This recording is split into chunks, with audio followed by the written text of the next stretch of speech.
In this video, I want to talk about the patriarchy. Now, the patriarchy is simply Rome's counterfeit manhood that they condition males into. The patriarchy has various expressions. Now, the main ones are over here: the principate, the dominant, capitalism, and nationalism. These numbers 1.0, 2.0, I put those numbers there to show that these are the versions of how patriarchy expresses itself politically and socially in society. Now, the principate comes from Emperor Augustus.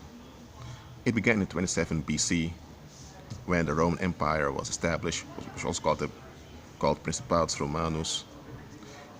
It was later identified as early Rome, and it centers around principles or core values that are embodied in the leader, the princeps, which was Emperor Augustus, of course. So, age of males were considered equal to their development. And as you age, you were expected to adapt and involve yourself in the core values. So your manhood was dependent on the core values that the princeps embodied. Now, later throughout the Roman Empire, you had a crisis in the 3rd century, which lasted around 5 decades.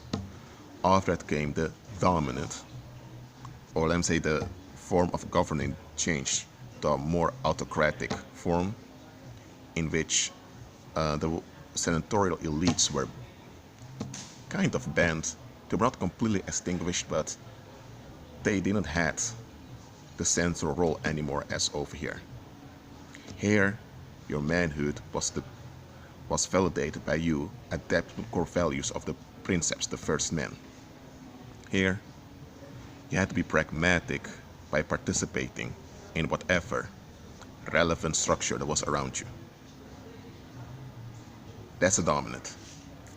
Now, this phase didn't really last that long, but this phase became associated with the East. And remember, the Eastern part of the Roman Empire continued until it was taken over by the Muslim Caliphate, while the Western Roman Empire changed into Catholic kingdoms under the leadership of the Pope, which kind of continued this principate idea in the West. Okay? Now, around the early 1600s, some of the wizards in the Netherlands came with a type of economy in which they used guilt and the human tendency for escapism to structure an economy. So through guilt, they motivated the men to work very hard, even work unto exhaustion. So work ethic became central to being a man, and the teaching of Calvinism boosted this. And Calvinism has had a big hold on the Netherlands at the time. So as a male, you were capital first, so a useful commodity, and you had to become a man by being useful capital. So you had to earn your manhood. In these two, you were a man. You were considered a man already. Here, you were not even a man to begin with. You were just capital, a human resource. And after this teaching also had racial certification in it, which these ones did not have. Okay?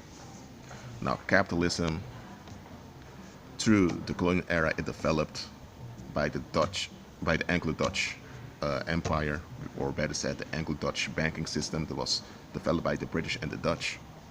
Today survives as Wall Street. Now, capitalism remained, but capitalism was quite weak in the colonial era. So in the 19th century, after the collapse of the Spanish Empire, well, the Spanish Empire was collapsing, nationalism developed in Europe, in which capitalism came into fruition. So naturalism was really capitalism in practice on a local scale. And well, in this one, race is also a factor, but race relates more to the ethnicity. Because you, for example, you had the English race, the Polish race, the Swedish race, that's how they thought. Now, the Principate, the Dominant, capitalism, and nationalism, they're all expressions of patriarchy.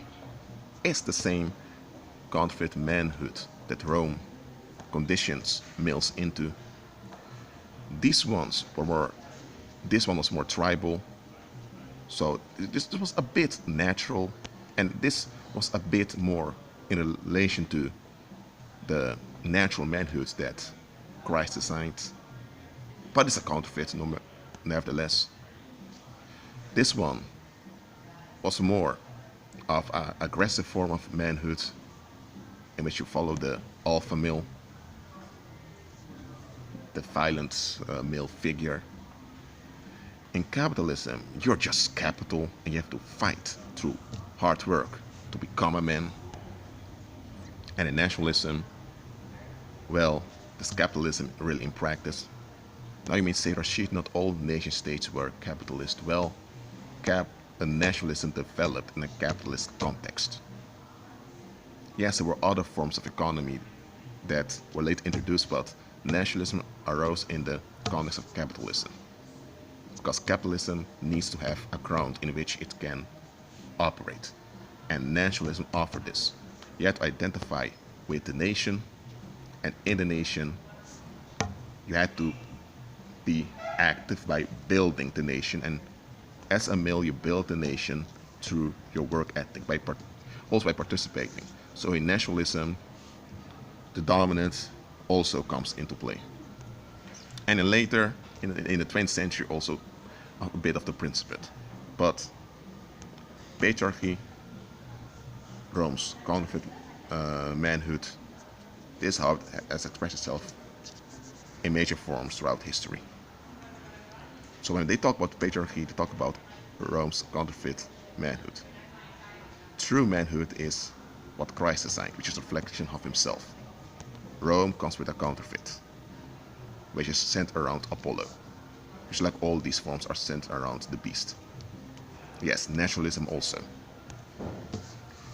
Well, that's it for now. Agree with Christ and be at peace.